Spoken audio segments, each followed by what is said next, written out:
place your left hand on the Bible and raise your right hand and repeat after me.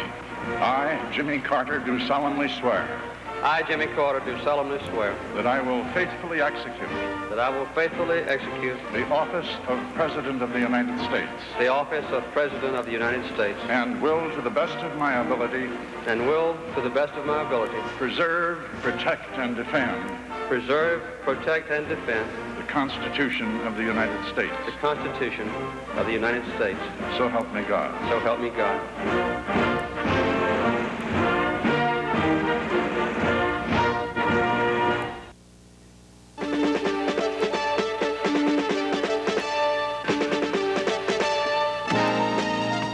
The 39th Presidency, a story of partnership.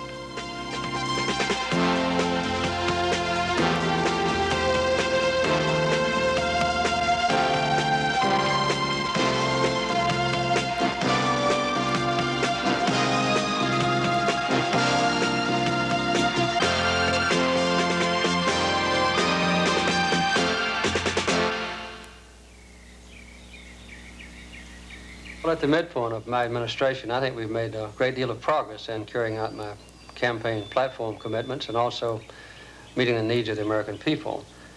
We've restored basic confidence in our government. We've been at peace. No Americans have shed blood in any foreign country in combat. We've tried to be the foremost proponents of peace in other areas of the world.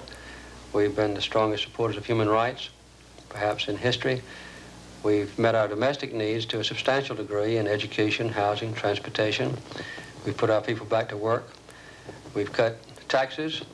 We've reduced the federal deficit. And I think we've restored a semblance, which is based on fact, of tough, sound, competent fiscal responsibility and government management. The presidency is an awesome job, an almost overwhelming responsibility. Jimmy Carter took office aware that the government had been neglected.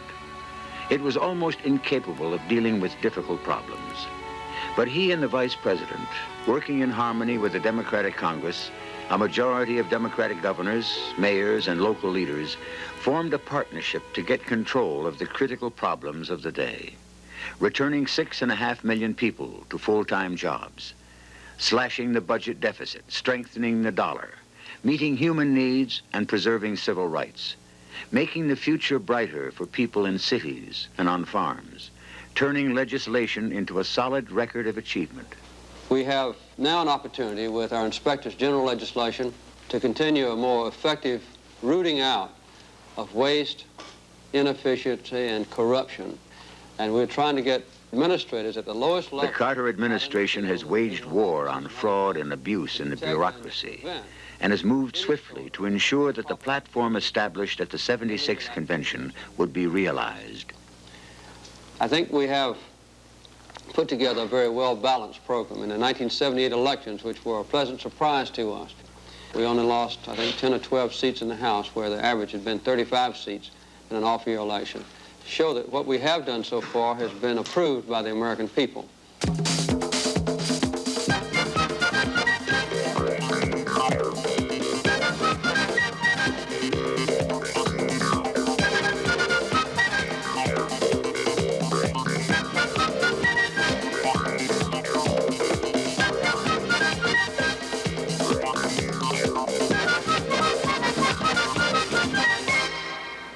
Our national agenda is a full one. We have a lot to discuss and a lot to do. We must act now, together, to devise and to implement a comprehensive national energy plan to cope with a crisis that otherwise could overwhelm us. Our energy policy will be innovative, but it will be fair and predictable. It will not be easy. It will demand the best of us. Everyone wants other people to be the ones to take action to hold down inflation, to hold down wages, to hold down prices. But it's going to have to be a common effort, and I'll do everything I can within the power of the presidency to hold down the inflation rate. So I'd like to ask you every now and then, when you're complaining about a particular thing, like inflation or perhaps unemployment or perhaps steel imports or perhaps a bad education system or the wrong houses getting torn down, to remember in your conversation that we still have the best and the greatest nation on earth, and together we'll make it even greater. Thank you very much.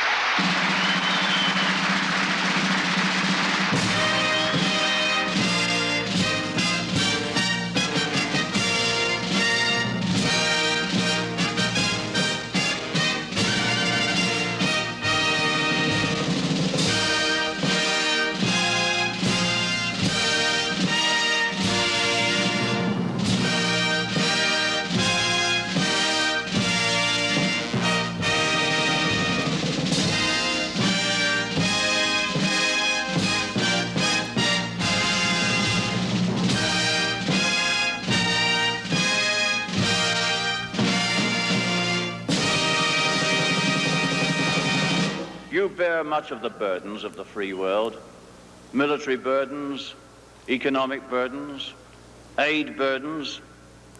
But what's more, Mr. President, what you can do and what you have already begun to do is to influence the political tone of the world in a very marked degree. And I'd like to thank you, sir, and indeed the whole American people, that in the leadership that you give to the world today, that you carry your responsibilities with spirit and with a marked constructive thinking and imaginative thinking too.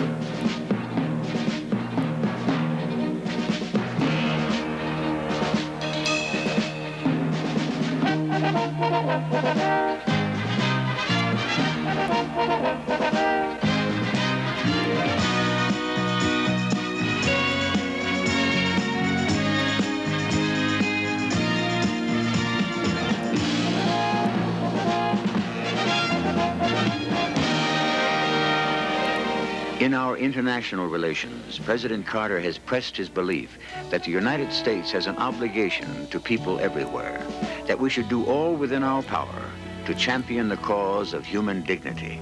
The American government ought to stand strongly for basic human rights. The human rights issue is one that no single president can solve successfully. But one voice, particularly the voice of the American president, can set a standard for the world to start thinking about. And I believe that over a period of time, we'll accumulate a deep concern for human beings.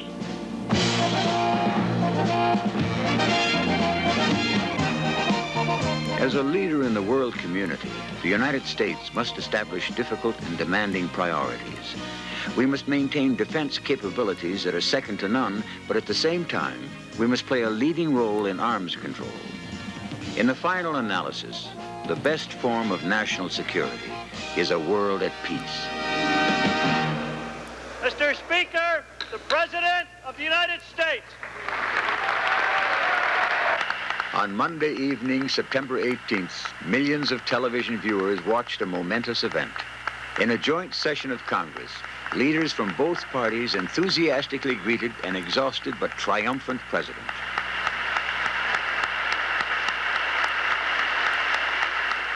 He had been the catalyst in achieving what few believed possible, a framework for peace in the Middle East.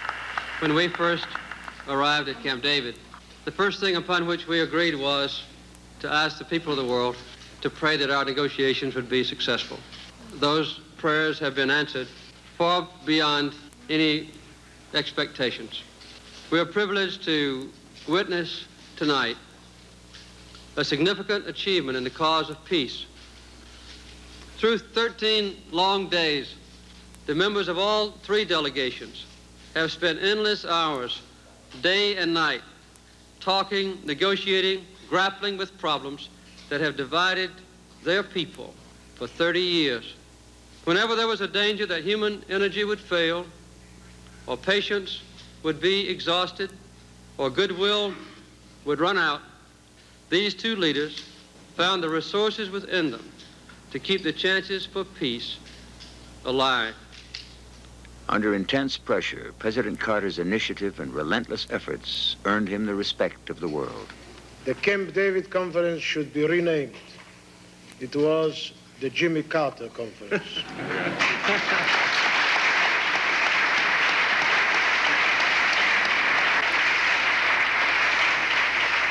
The president led the way for two countries to overcome generations of bitterness and suspicion and move together toward peace. And the president worked.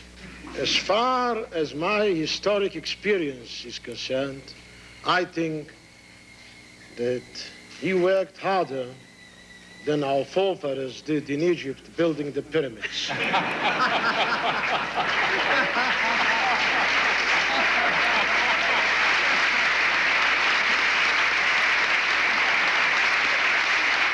The framework signed that night could bring about the first peace between an Arab country and a free Jewish state.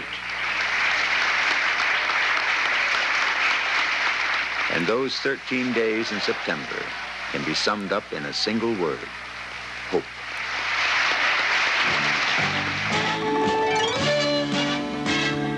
From within this house, from the Congress and state capitals all across the country, great progress has been brought about. We can be proud of the achievements of our party and this presidency. And as we look to the next 2 years, we can be confident that the Democratic partnership will continue with wisdom, competence, and compassion.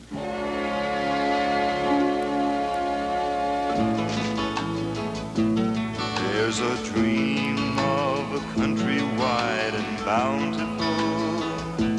There's a song of a city on a hill.